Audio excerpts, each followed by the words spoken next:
আমি প্রায় প্রত্যেক দিন বহু মেসেজ পাই আমার মেসেঞ্জারে, ফেসবুকে, হোয়াটসঅ্যাপে। সেই সব ছেলে মেয়েদের যারা এই জগতে আসতে চায়, আমাদের এন্টারটেনমেন্ট জগতে আসতে চায়, তারা মূলত অভিনয় করতে চায় এবং আরেক শ্রেণী আছে যারা লেখালেখি করতে চায়। এখন তাদের একটাই কথা, স্যার আমরা এই জগতে আসতে চাই, অভিনয় করতে চাই, লেখালেখি করতে চাই, আমাদের একটু সুযোগের ব্যবস্থা করে দিন, আমাদের একটু সুযোগ দিন। সত্যি কথা যদি বলি তাহলে সুযোগ দেওয়ার আমরা কেউ নেই। ইনফ্যাক্ট আরো সত্যি কথা করে বলতে গেলে সুযোগ কেউ দিতে পারবে না তোমাকে। সুযোগ আসলে কেউ দিতে পারবে না। প্রচন্ড ক্ষমতাধর মানুষ যিনি একদম টপে বসে আছেন, তারও তোমাকে সুযোগ দেওয়ার কোনো ক্ষমতা নেই। সুযোগ দিতে পারো তুমি নিজেকে। কিভাবে?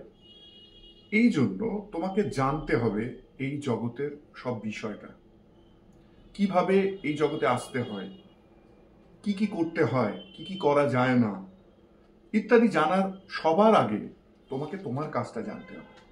অর্থাৎ তুমি যেটা করতে চাও, ধরো লেখালেখি করতে চাও, তাহলে তোমাকে জানতে হবে যে এই চিত্রনাট্য, গল্প লেখা ইত্যাদি বিষয়টা কি, কিভাবে সেটা করতে হয়। সেটা করতে গিয়েই আমি ভাবলাম যে আমি যদি নতুন প্রজন্মকে বলতে পারি যে কি কি করতে হয়, কি কি করা যায় না, তাহলে তাদের সামনের রাস্তাটা অনেক সহজ হয়। সেটা করতে গিয়েই আমার এই চ্যানেলটা শুরু করা। আশা করি তোমাদের কাজে লাগবে। যারা যারা ভিডিওগুলো দেখছো তারা শেষ অবধি দেখতে থাকো এবং আমার চ্যানেলটাকে সাবস্ক্রাইব করো। আমি আগের দিন গল্প নিয়ে বলা শুরু করেছিলাম। গল্প কি নিয়ে আরো দীর্ঘায়িত করতে গেলে তোমাকে সবার আগে জানতে হবে যে কোনটা ঘটনা আর কোনটা গল্প। অর্থাৎ ঘটনা কি করে গল্প হয়ে ওঠে। তোমরা যারা ছোটবেলায় পড়াশোনা করেছো তারা একটা জিনিস শিখেছিলে বিজ্ঞানে, যে বরফের উপর দিয়ে আমরা কিন্তু সহজে হাঁটতে পারি না। কেন পারি না? কারণ পায়ের নিচের সাথে বরফের কোনো ঘর্ষণ হয় না, তাই পা পিছলে যায়। অর্থাৎ এগিয়ে চলবার জন্য পায়ের তলার সাথে রাস্তার যে সংযোগস্থল, সেখানে ঘর্ষণের একটা প্রয়োজন, যেটাকে আমরা বলতে পারি কনফ্লিক্ট। ঠিক গল্পও ঘটনা থেকে গল্প হয়ে ওঠে যদি তার মধ্যে কনফ্লিক্ট থাকে। কনফ্লিক্ট না থাকলে একটা ঘটনা নিছক ঘটনা। উদাহরণ দিয়ে বোঝাই। মনে করুন রমেশ বাবু সকালবেলায় বাজারের ব্যাগ নিয়ে বাড়ি থেকে বের হলেন।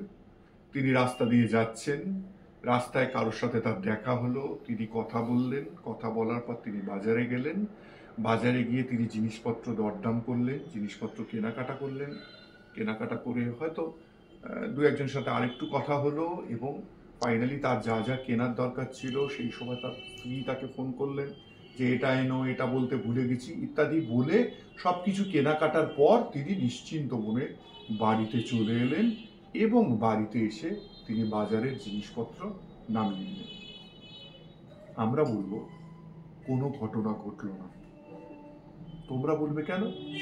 ঘটলো তো এতগুলো ঘটনা, ভদ্রলোক এতগুলো জায়গায় গেলেন, এত কাজ করলেন, তাহলে ঘটনা কেন ঘটলো না? গল্পের ভাষায় বলতে গেলে বলতে হয় কোনো ঘটনাই ঘটেনি, কারণ দেয়ার ইজ নো কনফ্লিক্ট, অর্থাৎ কোনো ঘর্ষণ হয়নি। যদি রমেশ বাবু বাড়ি থেকে বেরোতেন, তিনি রাস্তা দিয়ে যাচ্ছেন, সহসা উল্টো দিক থেকে একটা বাইক এসে রমেশ বাবুকে দাম করে ধাক্কা মেরে দিলেন। রমেশ বাবু ছিটকে পড়লেন। রমেশ বাবুর বাজারের ব্যাগ ফাঁকা, ছিটকে পড়ে গেল। চারিদিক থেকে লোকজন ছুটে এলো, আরে রমেশ বাবু কি হয়েছে, কি হয়েছে? রমেশ বাবুকে নিয়ে একটা এগিয়ে যাওয়া হলো একটা কোনো জায়গায়, ডাক্তারখানার সামনে। রমেশ বাবুর হাত থেকে রক্ত পড়ছে। এই গল্প শুরু হলো। কারণ এইখানে এই রমেশ বাবু যে ধাক্কা খেলেন, তাতে যে চারিদিক থেকে লোকজনদের যে রিয়াকশন শুরু হলো, এটাই কনফ্লিক্ট নিয়ে এলো। এবং কনফ্লিক্ট আসলে গল্পের জন্ম দেয়।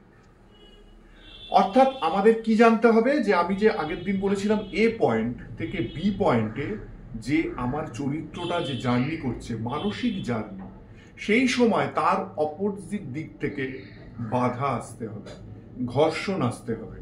সেই বাধা, বিপত্তি, সমস্যা কাটিয়ে যখন একটা চরিত্র এ পয়েন্ট থেকে মানসিকভাবে বি পয়েন্টে গিয়ে পৌঁছায় বা পৌঁছানোর চেষ্টা করে, তখনই সেটা হয়ে উঠবে গল্প। চেষ্টা কে করে? চেষ্টা করে চরিত্র। চরিত্র নিয়ে বলবো আমার পরের ভিডিওতে।